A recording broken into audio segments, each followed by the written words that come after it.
Good morning, Malta and Gozo, and welcome to another episode of Lovin Daily. I'm your host, Sam Vassallo, joined today by Benjamin Avella. How are you, Ben? I'm good, Sam, thank you. Fantastic.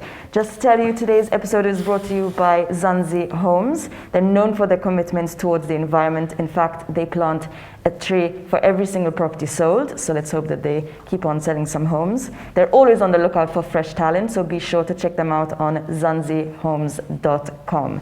Now let's get straight into the headlines, shall we?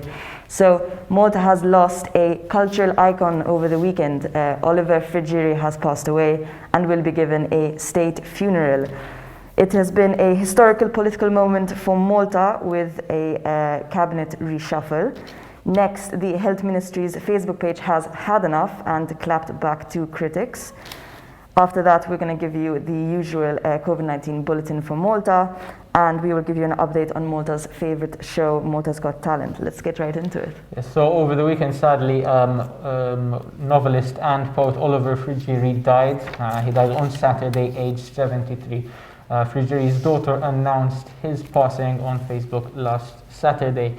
Having said that, Fujiri's work hasn't gone unrecognized, as it was just announced that he will be given a state-organized funeral, the details of which will be released shortly. Fujiri is best known for his literary works such as Fil Parlament ma Jikbrux Fjuri and also his book Fjuri li ma jinxfux.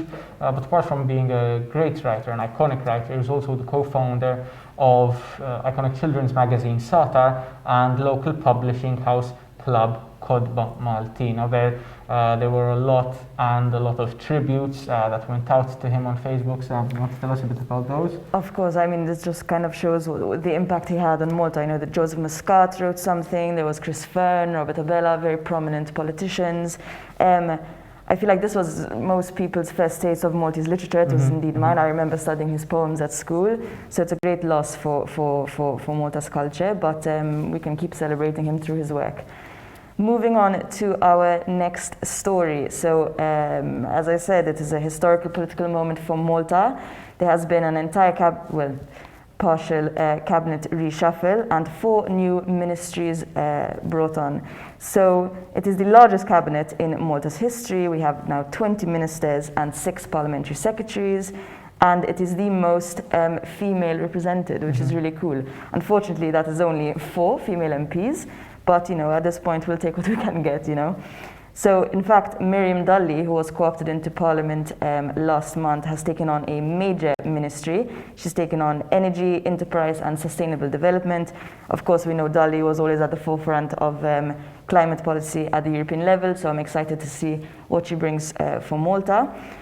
Giulia Farrugia Portelli, who was obviously a previous minister for tourism, has taken on an entire new ministry for inclusion and quality of life. Justine Caruana has taken on education instead of Owen Bonici, and Rosiane Kutayar has remained the equality parliamentary secretary. Owen Bonici, who, as we know, was previously education minister, is now has an entirely new ministry, which is for the COVID-19 strategy. Pretty exciting news. Yes, certainly. And whilst this reshuffle brought on a couple of new faces, a couple of new ministries, some people were adversely affected by this. Namely, probably the person that was mostly worse affected by this was parliamentary secretary for active aging, Silvio Parnis. Parnis has been completely demoted from his role as a parliamentary secretary, and now he's simply an MP. This comes after ample controversy came out in his alleged inaction, when there were a flurry of COVID-19 cases plaguing a number of Malta's care homes. With that, we move on to our third story of the day. The Health Ministry's Facebook page clapbacks to critics. So the official Facebook page of Malta's Health Ministry, the Facebook page is titled Saha. It seems like it had enough over the weekend after it took to the comment section of one of its COVID-19 daily updates to clap back at critics. Now, Saha is usually pretty quiet when it comes to criticism.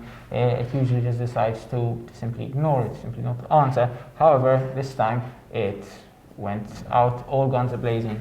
Saha wrote, and I quote, "Thank God we will have the vaccine for free. If you live abroad, you'd know because you would need to pay. Always complaining."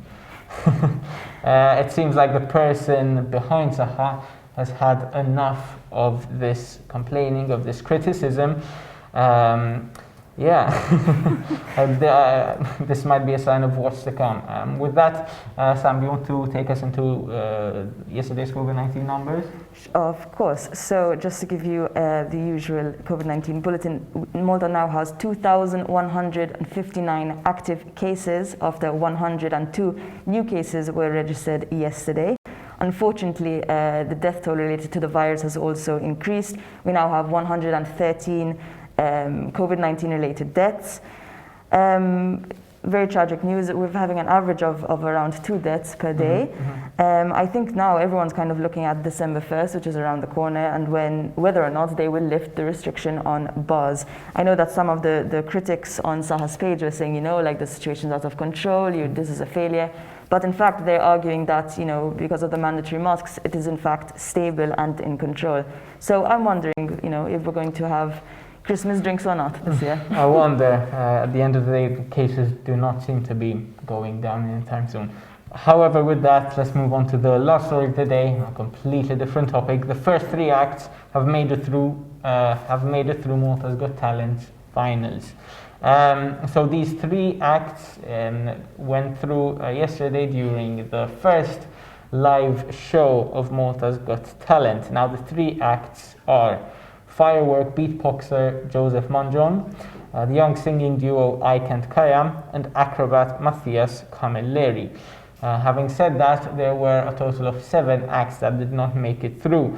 These included the young dancers Sai and Azaya, guitarist Chris Tanti, dancer Izzy, young boy genius Christian Alakad, impersonator Bruce McAuliffe, the young rocker Genevieve Demek, and the dancing group Southville Dancers. Now, there's been quite a number of strong feelings about the choice to bring Joseph Manjon, the firework beatboxer, through to the finals. Many people are saying that what he is doing doesn't really merit any artistic merit. We're not sure how to feel about him either. However, it seems like that's what the country wants, and if the country wants Joseph Manjon to win, then no one can stop him from succeeding. Exactly. Very explosive Sunday, may I add. I mean, I feel like it's like modern art, everyone says like, oh, I can do that, but you didn't, and that is the point. And with that is all our stories for today. Just to remind you, today's episode was brought to you by ZANZI Homes. They're known for their commitment towards the environment, and in fact, they plant a tree for every single property that they sell. They're always looking out for fresh talent, so check them out on zanzihomes.com. And now a video. We believe in challenging this. We don't believe in being okay with the good when we know awesome is just around the corner. We don't want to do things the same way when there's a better way. We're driven to be more, achieve more, and be the very best at what we do. Changing the world for the better might just start with you. Changing your world for the better.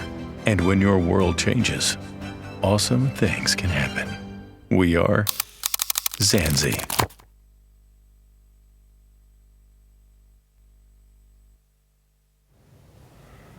And with that, we'll be concluding today's episode of Lovin Daily. Once again, thank you for tuning in, and we hope you have a day full of lovin'.